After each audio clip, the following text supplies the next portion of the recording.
There's a kind of silence that screams louder than any insult. The kind you get when your pain doesn't matter to your own family.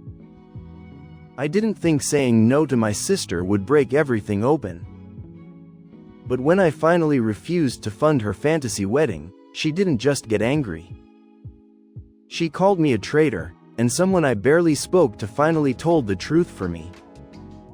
My name's Emily, I'm 30, and I've been piecing my life back together after a devastating year. I ran a startup in San Francisco, a travel app connecting solo travelers with local guides. But it collapsed in summer 2023, leaving me with debt stacked higher than I could see past. And grappling with self-doubt. I poured my heart into that app, my dream. But now I'm freelancing as a UX designer, working late nights to pay off what I owe. The work keeps me grounded, but in my family, my struggles seem to go unnoticed. Even when I'm breaking, they look to me like I'm made of steel. My older sister, Sarah, 36, just got engaged to Ryan. And is planning her dream wedding, a lavish affair with a designer dress and a fancy venue in Napa Valley. She's the golden child, doted on by mom and dad. While I'm the backup plan, called to fix things like dad's taxes or drive Sarah to her endless appointments. Growing up, I was the one who handled the practical stuff. The one they relied on without a second thought. Now, with her wedding looming, I could feel the familiar pressure creeping in. A weight I wasn't sure I could carry anymore after my startup's failure. Last Thanksgiving, 2023, we gathered at my parents' house in the suburbs of Chicago. I hoped for a break. Mom's pecan pie, dad's jazz records. Maybe a quiet walk in the snowy streets to clear my head. I needed a moment to breathe after months of financial stress and emotional exhaustion. But as soon as I arrived, Sarah pulled me into the kitchen, away from the smell of roasting turkey. "Emily, I need $5,000 for the wedding," she said casually, as if it were nothing. The venue deposit's due next week, and we're short. My hands shook around my mug of hot cider, her words hitting me like a wave. I stood there, stunned, knowing this was the start of another storm I couldn't escape. One that would test every ounce of strength I had left. I stared at Sarah, my voice barely a whisper. "I can't," I said, trembling. "My startup went under. I'm drowning in debt." She frowned, her manicured nails tapping the counter impatiently. "Come on, Em, you always figure it out," she said dismissively. "Mom and Dad said you're freelancing, you must have something saved." My stomach twisted into knots. I'd spent months surviving on instant noodles, skipping coffee runs, and working until 2 a.m. to scrape by. Did she really think I had $5,000 just lying around for her wedding? I wanted to scream at the unfairness, but the words stayed lodged in my throat. "I really can't, Sarah," I said, my voice cracking with the weight of my exhaustion. "I'm sorry." Her lips pressed into a thin line, and she walked away without a word. Leaving a cold ache in my chest, her dismissal cut deep. My pain didn't even register to her, as if my struggles were invisible. That night, as the family laughed over turkey and mashed potatoes, I couldn't shake the heaviness inside me.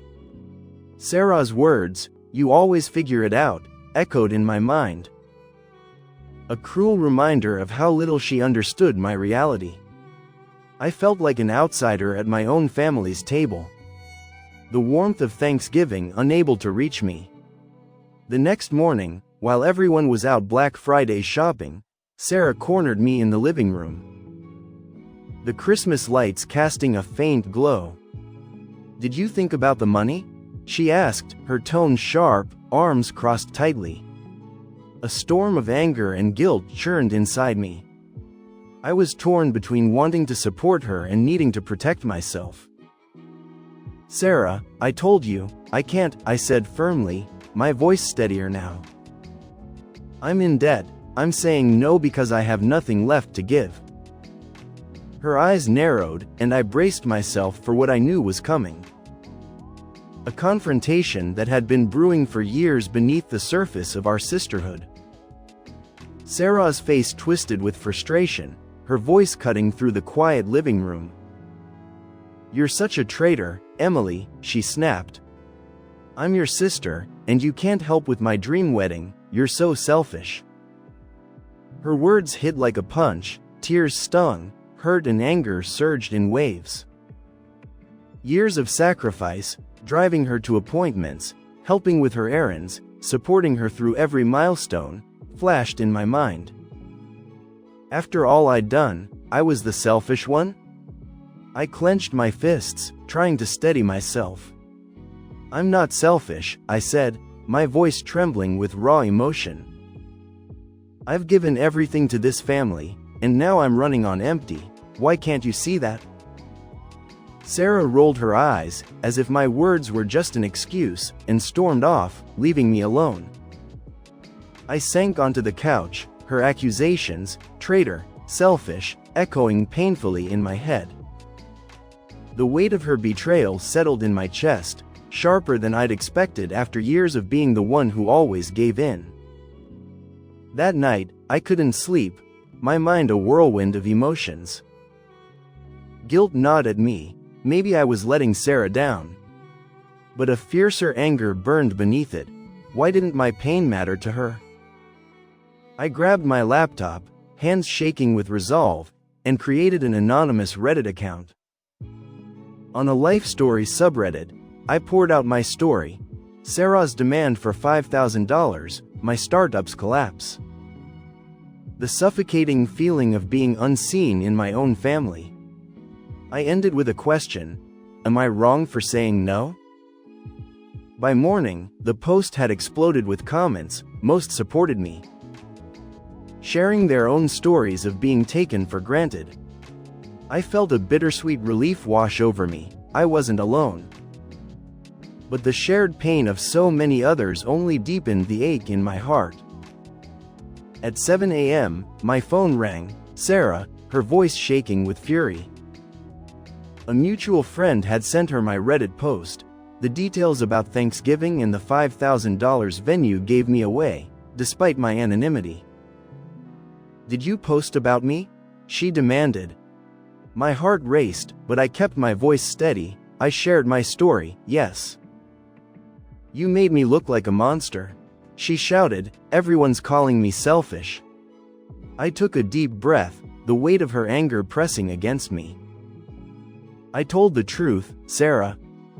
Her voice cracked with a mix of anger and hurt, then she hung up, leaving me staring at my phone, rattled. An hour later, Mom called, her tone heavy with disappointment. Why air our family drama online, Emily? She asked. Guilt tugged at me, but I couldn't back down. Because no one listened when I spoke, I said softly. I've been hurting for years, Mom. She sighed, her voice softening slightly. I didn't realize it was that bad, she muttered before hanging up. Her words lingered, a painful reminder of how long I'd been overlooked.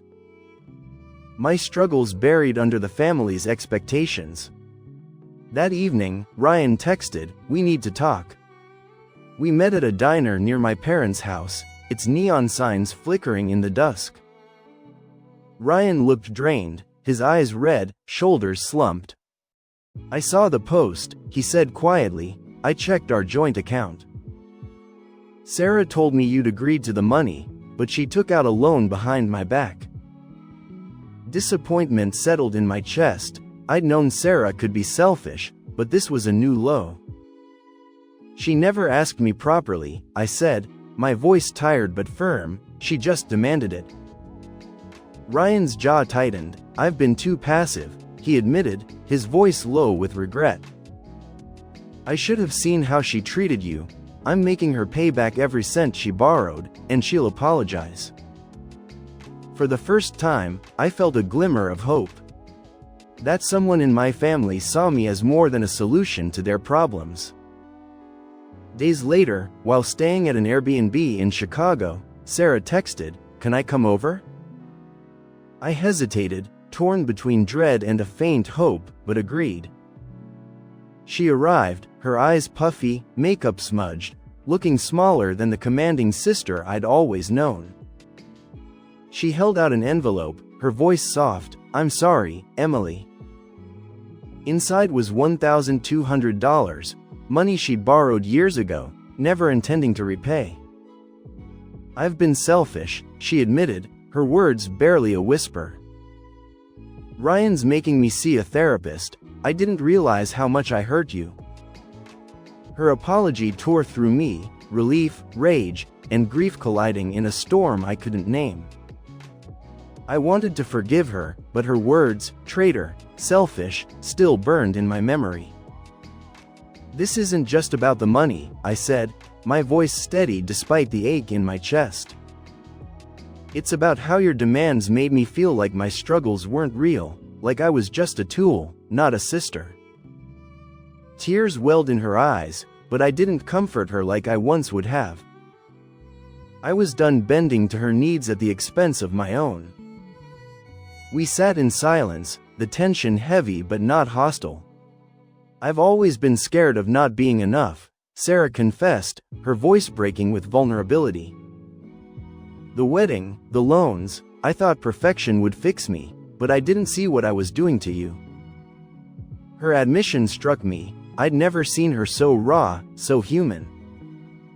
It didn't erase the hurt, but it shifted something in me, a small crack in the wall I'd built. I left Chicago the next day, driving back to San Francisco with a heavy heart but a flicker of relief. Sarah's apology felt genuine, but trust would take time. For the first time, I felt I was stepping out of the shadows, not just for her, but for myself. I deserved better, and I was starting to believe it. Back in San Francisco, I threw myself into freelance work, seeking control amidst the chaos of my emotions. Sarah's confession stayed with me, as did the Reddit comments that had poured in. Strangers shared their own stories of being overlooked by family. One comment struck deep. "You're not selfish for saying no, you're valuing yourself." It hit me hard. I'd always felt guilty for prioritizing myself. But maybe that guilt was misplaced, a remnant of years spent putting everyone else first. A week later, in early December 2023, Mom called, her voice softer than I'd ever heard. "I read your Reddit post," she said hesitantly. "I didn't realize how much we'd put on you." Her words sounded foreign after years of feeling unheard. A quiet acknowledgement of my pain. "We thought Sarah needed more support, she's older, had more challenges," she explained. "But we didn't see how that hurt you, I'm sorry." A lump rose in my throat, a mix of relief and lingering hurt. "I just wanted to matter too, Mom," I whispered, my voice cracking with the weight of years of silence. Dad joined the call, his tone gruff but sincere. "I'm sorry, kiddo, I should have noticed." His apology, a first, hit me harder than I expected, stirring a fragile hope. They invited me to a family dinner in Chicago in February 2024. Promising no wedding talk, just reconnection. I agreed, but insisted on driving myself and booking a hotel. I needed my own space. After years of being sidelined. Meanwhile, I met Chloe at a San Francisco coffee shop. She'd recognized my Reddit post, having faced similar family struggles. We connected instantly, her warmth a balm to my wounds. "You're not selfish for saying no," she said one day, her words echoing the comment that had shifted my perspective. "You're valuing yourself." For the first time in years, I felt a spark of healing, a sense of being truly seen by someone who understood. In February 2024, I drove to Chicago for the family dinner, booking a hotel for my own space. in case things felt overwhelming. The house smelled of Mom's lasagna, Dad's jazz records playing softly, a familiar comfort that eased my nerves. Though I stayed cautious, watching for old patterns to resurface. Sarah was there, quieter than usual, Ryan beside her, his hand on hers in a subtle show of support. No one mentioned the wedding or Reddit post, a small but meaningful relief. Mom asked about my freelance work, listening intently as I described a project for a small business. Dad asked about my startup, questions he'd never bothered with before. His curiosity a new and welcome change. I felt a shift, like they were seeing me beyond the reliable sister I'd always been. Sarah spoke up, her voice hesitant but earnest. "I've been in therapy a few weeks," she said, meeting my gaze. "I've started asking Ryan for help instead of expecting you to fix things. It's hard to let go of control, but I'm trying." Her effort felt genuine, though her past words, traitor, selfish, still lingered, a quiet ache in my memory. Ryan added, "I should have stepped in sooner, Emily. I'm making sure Sarah doesn't overstep." His accountability meant something, a sign of growth I hadn't expected. Dinner ended quietly, no big reconciliations, just a shared understanding that we were all learning to be better. Driving back to my hotel, I felt a cautious hope. A fragile belief that we could rebuild something stronger. I'd keep my boundaries firm, but for the first time, I saw a path forward where I wasn't just the sister who fixed things, but one who was valued for who she was. Back in San Francisco, Chloe and I grew closer, meeting for coffee or gallery visits on weekends. Her presence was a comfort, her ability to listen without judgment a gift I'd long craved. One sunny afternoon, outside a gallery, she said, "You've changed, Emily. You're not the same person from that Reddit post." I smiled, a bittersweet warmth settling in my chest. Saying no to Sarah taught me I could protect my peace without losing who I am, I told her, my voice steady with newfound clarity. It was a lesson I never knew I needed. Chloe nodded, her eyes warm. "You're just learning to love yourself first." Her words sank deep, building a quiet strength in me. I wasn't just the reliable sister anymore, I was Emily. A woman with dreams and a right to her own happiness. Sarah showed small changes too. She texted about my work, a first, and shared a painting from an art class her therapist suggested. I canceled a big wedding vendor, she wrote, "I don't need perfection to be happy." I replied politely, still cautious, I wasn't ready to fully trust her. But I could see her trying to grow. Mom and Dad kept evolving in their own way. Mom called to chat, asking, "Are you free?" A shift from her old assumptions that I'd always be available. Dad sent photos of a bookshelf he'd built, no longer asking me to fix things for him. These small gestures gave me hope, not for a perfect family, but for a healthier one where I could be seen for who I was, not just what I could do. With Chloe's support, I began to see my worth in a new light. A perspective that felt like the first step toward true healing. By early 2024, life in San Francisco felt lighter, a welcome change after months of heaviness. I landed a big freelance project with a tech startup, a chance to rebuild my confidence after my company's failure. Chloe and I grew closer, our friendship turning into something deeper, a quiet romance that felt grounding. We'd walk along the Embarcadero, watching the sunset over the bay, talking about art, dreams, and the boundaries we'd learned to set with our families. With Chloe, there was no pressure, just mutual respect, a breath of fresh air in a life that had felt so stifling for so long. Sarah and I were still navigating our relationship, a slow and careful dance. She'd slip into old habits, like dominating a family group chat with her wedding plans. But she'd catch herself and apologize. "I'm a work in progress," she said during a call, her voice tinged with self-awareness I hadn't heard before. I appreciated her effort, though I kept my guard up, not ready to be her emotional crutch again. Ryan started checking in, asking how I was, a small gesture that meant more than he likely realized. A sign of his growing role as an ally in our family. One evening, on my balcony with Chloe, sharing a bottle of wine, she asked, "Do you think your family gets it now?" I watched the city lights twinkle below, reflecting on how far we'd come. "They don't have to understand everything," I said softly. "They're starting to respect my space, that's enough for me." Chloe squeezed my hand, her smile warm. "You've come so far, Emily." I felt a swell of pride, knowing I'd reclaimed my worth. Not just in my family's eyes, but in my own, a victory that felt hard-won and deeply personal. My story isn't a fairy tale, no dramatic finale, just a journey I'm still walking. By April 2024, I was thriving in San Francisco, balancing work and my relationship with Chloe.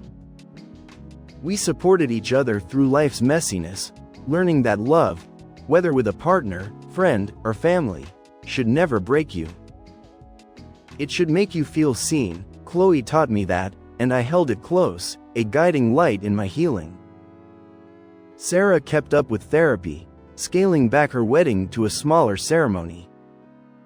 I was trying to control everything because I was scared, she admitted during a call, her voice raw with honesty. I told her I was proud, but I stayed firm. I wasn't her emotional crutch anymore. Mom invited me for Easter, saying, "We'd love to see you if you're free." Her tone showed respect for my space, a change I hadn't thought possible.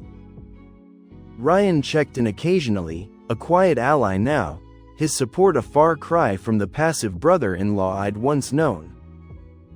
I once thought love meant sacrifice, that being the reliable sister was my role. But that moment I said no to Sarah on Thanksgiving marked a new me. One who knows true love doesn't demand my well-being as a price. My family and I are still learning, but I've built a life where I'm seen for who I am, not what I can do for others. That's the most beautiful beginning I could ask for. A foundation built on my own terms, rooted in the strength I found within myself.